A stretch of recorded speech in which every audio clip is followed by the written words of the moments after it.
Having a career in the creative industry isn't that easy. And we received quite a number of emails of people who are now reconsidering their career. And of course, also emails from parents who say, I have someone at home who's now called the young talent and they don't really know where to go, but they think about getting into the creative industry with a focus on music. I have an international rock star here today, known from Britain's Got Talent. Hello and welcome, Lorraine Bowen.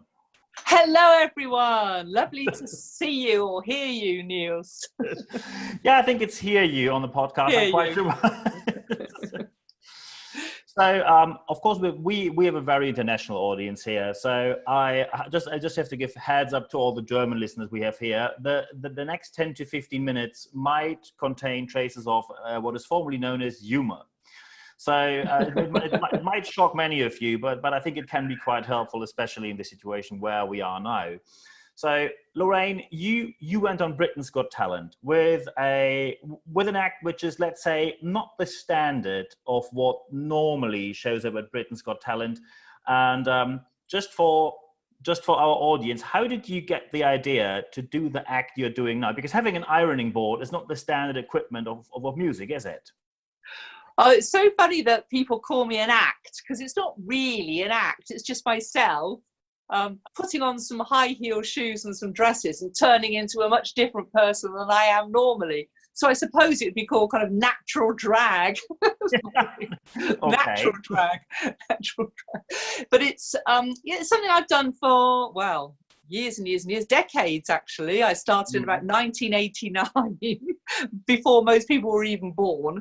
And at the time, there was a wonderful variety program going on in London. It was called New Variety. It was cabaret. It was, well, there was no lip syncing. There was all comedy. It was sketches. It was very much a different thing than nowadays. Nowadays, it's very stand-up orientated for comedy. But in those days, comedy had very much a wide, broader appeal.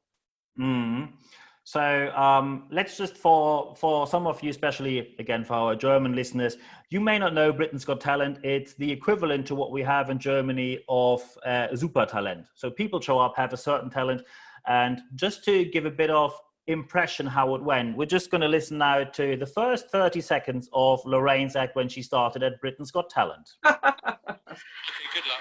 Hooray, let's go.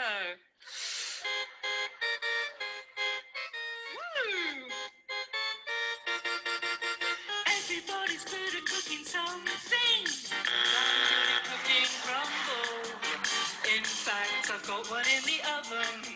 Would you like some? Bits of custard, a bit of cream. It reminds you of your best dream. Everything goes, it's anything. So let's just stop it there. So you went on Britain's Got Talent. Within 30 seconds, Simon Cowell, Amanda Holden, and Alicia Dixon pretty much buzzed you out. What did you think in that moment? And I actually couldn't hear that because the editing of the program is so different to what you feel when you're on stage. There was a huge amount of noise from the audience. There was 2,500 people in that audience, and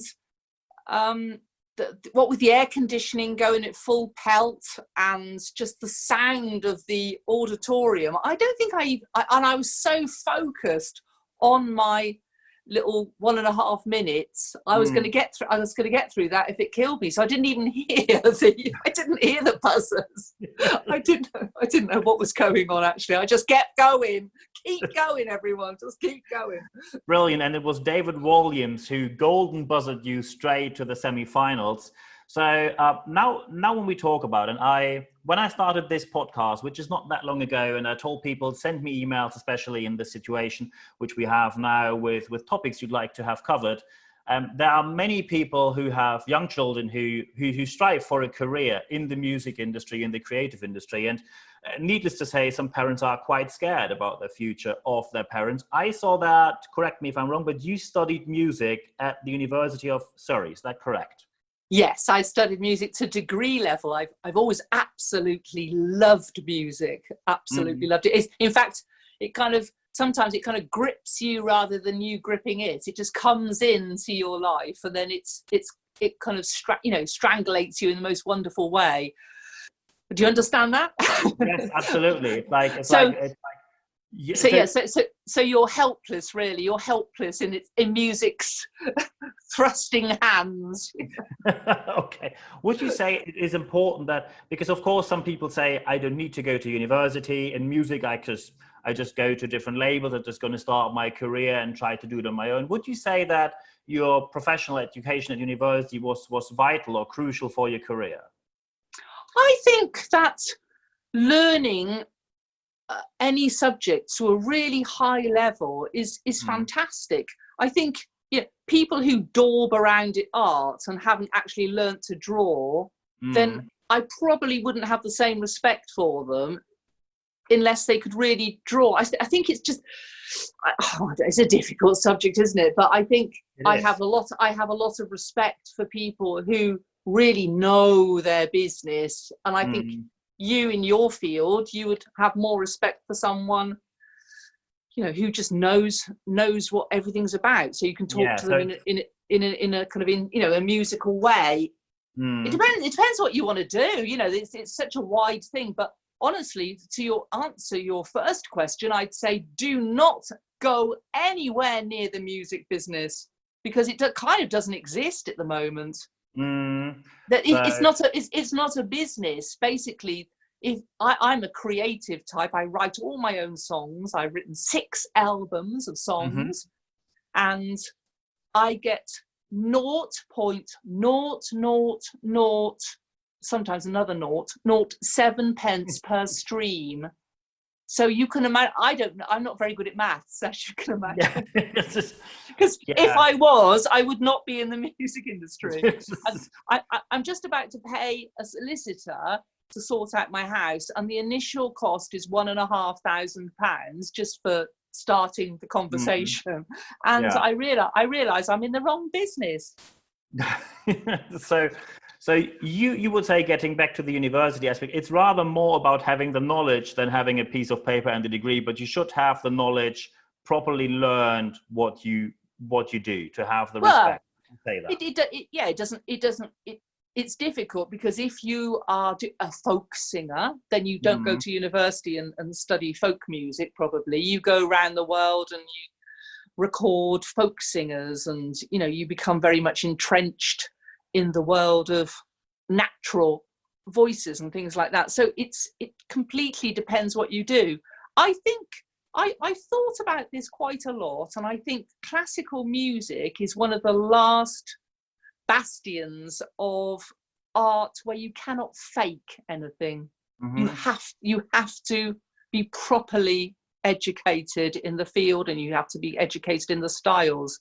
I think painting art is something you can fake quite easily by doing splotches and splashes and colors and design, that kind of thing.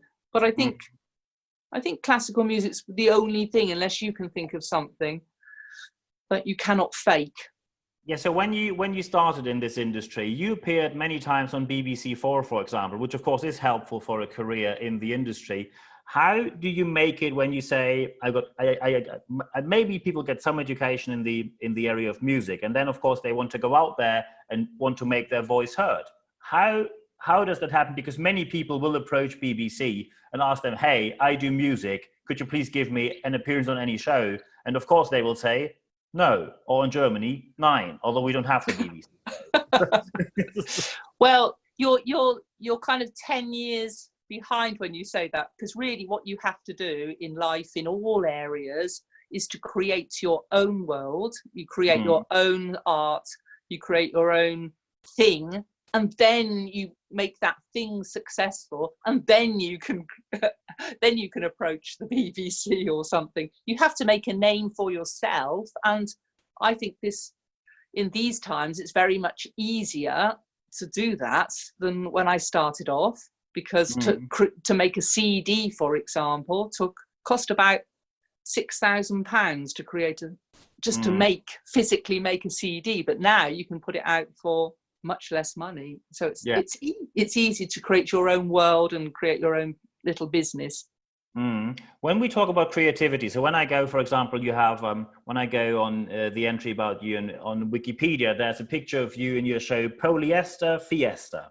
Ah, Lovely picture and the definition of the cultural gap towards Germany. So how do you create this creative process when you sit there and you have to be creative? That is where most people struggle, because they can't be creative, they say, when they need to be creative. Where do you get the ideas, the inspirations from? What is your creative process? this is a very interesting question. I think for me, an idea comes into my head and it just won't leave me.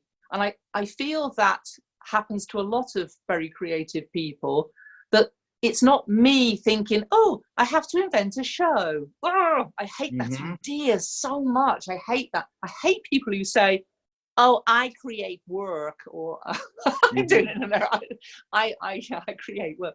No, it's the idea comes to you and it nags you. Do you understand that word? It nags, Yes, nags absolutely. and nags. Yeah, it just won't leave you. And so you have to work on that idea. And for me, polyester, we say polyester, polyester has been a passion of mine since I was at least 16 years old. And I used to go to jumble sales, which are little kind of fates and things. And I used to pick up lovely metallic dresses and wear them. And I collected them. And then suddenly, in my 50s, I decided to create a show. I had my bunions operated on.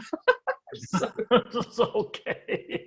I had a lot of time with my feet up, and I thought, oh, I want to get this idea going. So I started working on it and got some friends involved. And what you find in creativity is that the finished idea is never there at the beginning. It never is.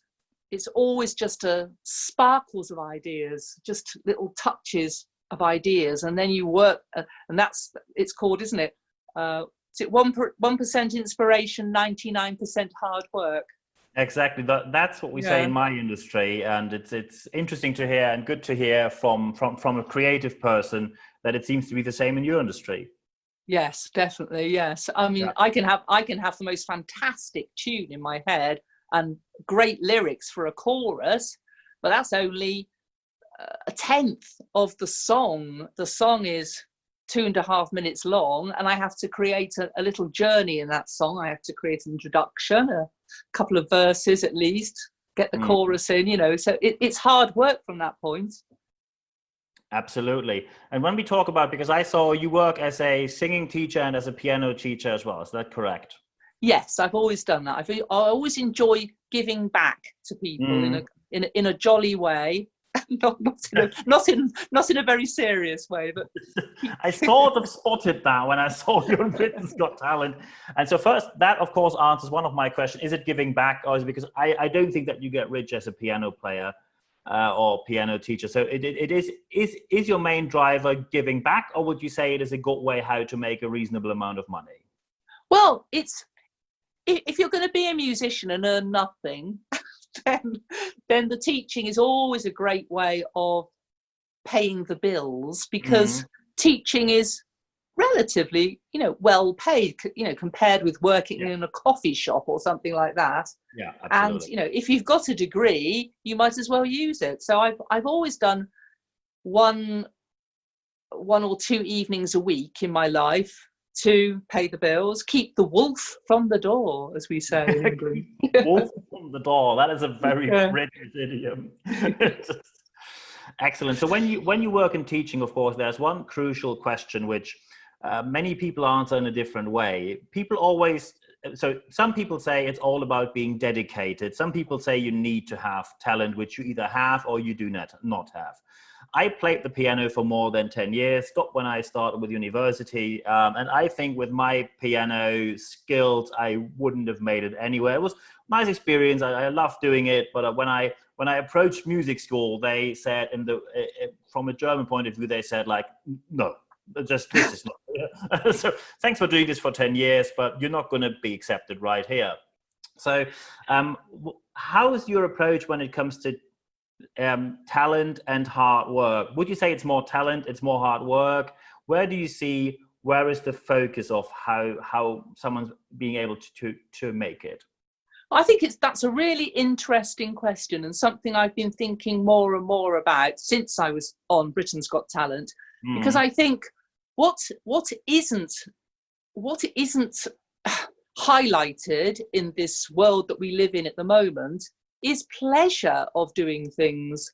And I don't know if you know what I'm going to be saying, but there is a lot of focus on being a celebrity and being rich. Everyone love me because I'm so good. But what about personal pleasure for just being able to play a few tunes on the piano that you absolutely love?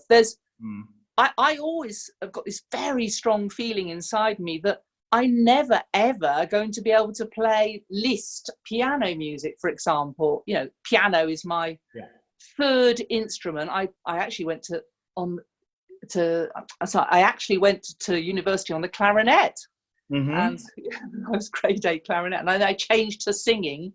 But piano, I love piano, but I'm never going to be able to play the great classics. But I can play a few pieces which absolutely thrill me to bits. And I think that more people should enjoy little hobbies and crafts and skills for the personal pleasure that it gives them. I think these are perfect final words for this podcast. Of course, I'm going to put your contact data in the show notes of this podcast so people can get in touch with you directly, either for lessons or either for booking you for their events. Of course, I've seen you a couple of times, including online and offline. It was always a great pleasure and brilliant to see you performing. And for this podcast, there's only one thing I've left to say. Lorraine, thank you very much for your time. Thank you. Thank you for having me.